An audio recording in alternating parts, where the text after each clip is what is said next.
Көп жылдардан бери бажы тармагындагы коррупциялык көрүнүштөрдүн айынан мамлекеттик казынага миллиондогон сомдор түшпөй келген. Садыр Жапаров президенттик шайлоого аттанганга чейин эле премьер-министрлик кызматка дайындалары менен аталган тармак түп тамырынан өзгөрө баштаганын талдоочулар белгилешет.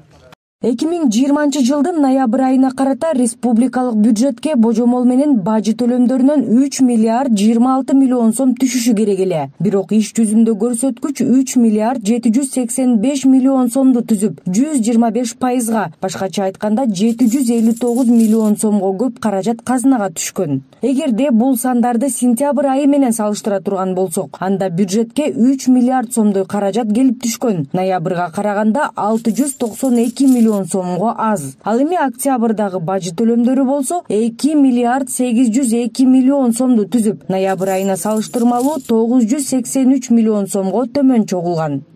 Сейчас уже можно наблюдать. Онлайн аркылуу эле чек ара бекеттеринде эмне болуп жаткандыгын билип турса болот. Мындай жаңы технологиялар коррупцияны жоет. Албетте аткарыла турган жумуштар көп. Бирок жылыш жакшы. Буга мисал бажы кызматы планды ашыра аткаргандыгын айтсак болот. Учурда бажы бекеттеринде жүк ташуучуналар азайгандыгына карабастан төлөмдөр көп чогулууда. Үстүбүздөгү жылдын 9 айында мамлекеттик бюджетке салыктан жана бажыдан түшкөн кирешенин өлчөмү өстү. Бул кирешелер чыгашанын суммасынан 3 миллиард 700 миллион сомго ашып жатканын көрсөттү. Финансы министрлигинин маалыматы боюнча жалпы мамлекеттик бюджеттин кирешесинин көлөмү 145 миллиард сомдон ашык каражатты түзүп, өткөн жылдын 9 айына салыштырмалуу 43 миллиард сомго көп. Былтыр экономикалык мунапыстын алкагында жемкурлукка аралашкандардын айрымдары бир топ акчаларды казынага төгүшкөн. Садыр Жапаров аймактарды кыдырган маалда жарандар коррупция менен күрөштү дагы да улантуу зарылдыгын айтышкан эле. 1 миллиарддын тегерегинде акчалар түштү. Акыркы ушул 1 айдын ичинде 1 миллиарддын тегерегинде. Дагы түшөт, төгүлүп атат четинен. Аларды дагы иштери тергелет, дагы төгөт. Азыр саналуу гана коррупционерлер жоопко тартылып атса, мен айтып өттүм, дагы тартылат жоопко көпчүлүгү. Убакыт бериңиздер, колдоп бериңиздер, калганын анан кийин менден сурап аласыңар, 1 жыл 2 жылдан кийин. Кыргызстанда коррупцияга малынган делген ири мамлекеттик ишканаларда жемкорлукка каршы күрөш жүрүп, өз натыйжасын көрсөтүүдө. Өткөн жылдарга салыштырмалуу алардын кирешесинин көлөмү өскөн. Маселен, Манас эл аралык аэропортунда мурда 2 миллиардка жетпеген гана киреше түшчү. Быйыл салыктарды төлөгөндөн кийин 3 миллиард 110 миллион сом таза киреше тапкан. Мындай мекемелердин катарын Дастан, КПК заводдору, Кыргыз темир жолу, Кыргыз нефтегаз ишканалары да толуктайт. Мындан ары коррупция менен күрөшүүнү жапатырмак жүргүзүү үчүн президентке караштуу антикоррупциялык ишкердик кеңеш стратегия иштеп чыгууда. Бир гана ушул президенттен же болбосо бир гана ушул бийликке тиешелүү эмес. Бул жерде деген ар бир атуул өзүнүн салымын кошкондо, ошондо коом тазаланат да. Эгерде бардыгы тең таза иштей турган болсо. Эми муну айтуу менен биз полностью коррупцияны бардыгы толугу менен жоюп салабыз деп айтпайбыз, бирок ошону жок дегенде мындай кескин түрдө кыскартууга мүмкүнчүлүк болот. Себеби дегенде бүгүнкү күндө ушул коррупция биздин коомубуздун тилекке каршы бардык ошо тармактарына таркап кеткен да, түп тамырын жайылтып. Ошондуктан эми бул бир гана баягы жаза берүү же болбосо бирөөнү түрмөгө эле отургузуп коюш эмес максат. Максат эми бул жерде биздин элдин аң сезими өзгөрүш керек. Мындайча айтканда өзүнчө бир маданият, бир идеология калыптанып калыш керек да. Эгемендүүлүктү алгандан бери жүк ташуулардын басымдуу бөлүгү авто жолдор менен гана жүргүзүлүп келди. Анын айынан облустарды бириктирген жолдорго кошумча күч жүктөлдү. Буга байланыштуу балыкчы Кочкор Каракече темир жолун куруу зарылдыгы пайда болду. Тынбай өтүп жаткан КАМАЗдардын түтүнүнөн жана жолдордон көтөрүлгөн чаңдан эл жабыркап келет. Альтернативный жол катары темир жол салсаңыздар Каракечеге жакшы болмок. Темир жол салынып атат, Каракечеге чейин жетет Кудай буйрса. Бирок ушул эле жылы жете калат деп айтыш кыйын, жеткизебиз. Азыр бир 15-20 километр жери бүтүп калыптыр. Шайлоо маалында айтылган убада куруу сөз түрүндө гана калбай, ишке ашып жатат. Ушу тапта жалпы узундугу 186 чакырымга созулган балыкчы Кочкор Каракече темир жолунун инфраструктуралык долбоорунун техникалык шарттары каралып жатат. Темир жолду куруунун биринчи этабында 63 чакырымды түзгөн балыкчы Кочкор тилкесинде иштер жүрмөкчү. Долбоорлоо мөөнөтү 1 жыл талап кылат.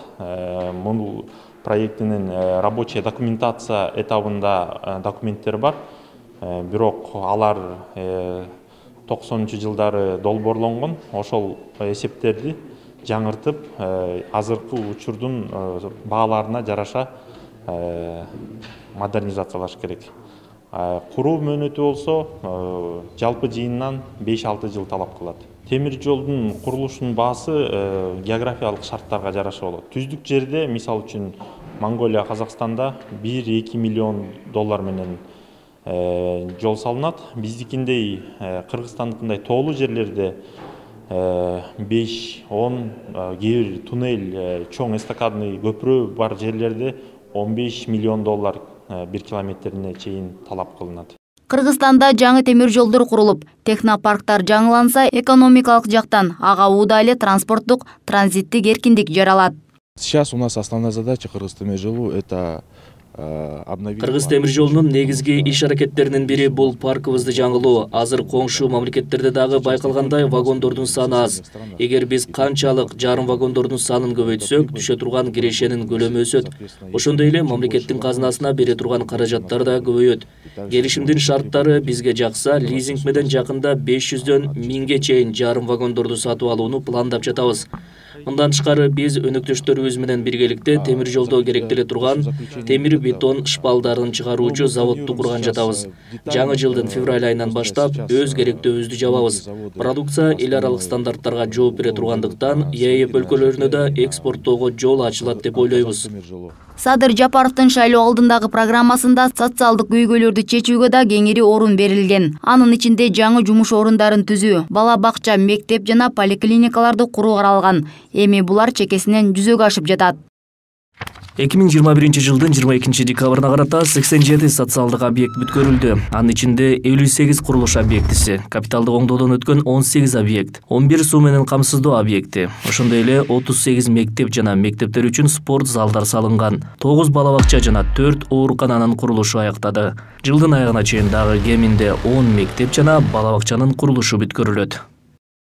Госипотека боюнча компания менен сүйлөшүп, мурунку 14% менен алгандарды да карап, аларды дагы 6%ке түшүрүп, бардыгын бирдей кылып 6%.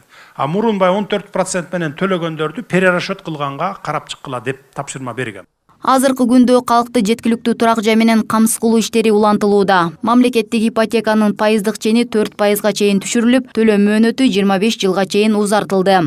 Садыр Жапаров как политик, который опытный, и он сам. Садыр Жапаров тажрыйбалуу саясатчы катары ошондой эле көп убакытка чейин оппозицияда болгондуктан социалдык маселелерди чечүүгө өзгөчө көңүл бурууда. Бул убадалардын жүзөгө ашып жатканы кубандырат. Анткени буга чейин социалдык көйгөйлөрдү чечүүгө байланыштуу мындай убадалар аз берилгени менен аткарылган жагынан маселе жаралчуда. Садыр Жапаровдун шайлоого аттангандагы берген убадаларынын катарында аткарылганы жана аткарылып жаткандары да бар. Мерим Дүйшөналиева, Нурдан Карыпбеков, Пирамида.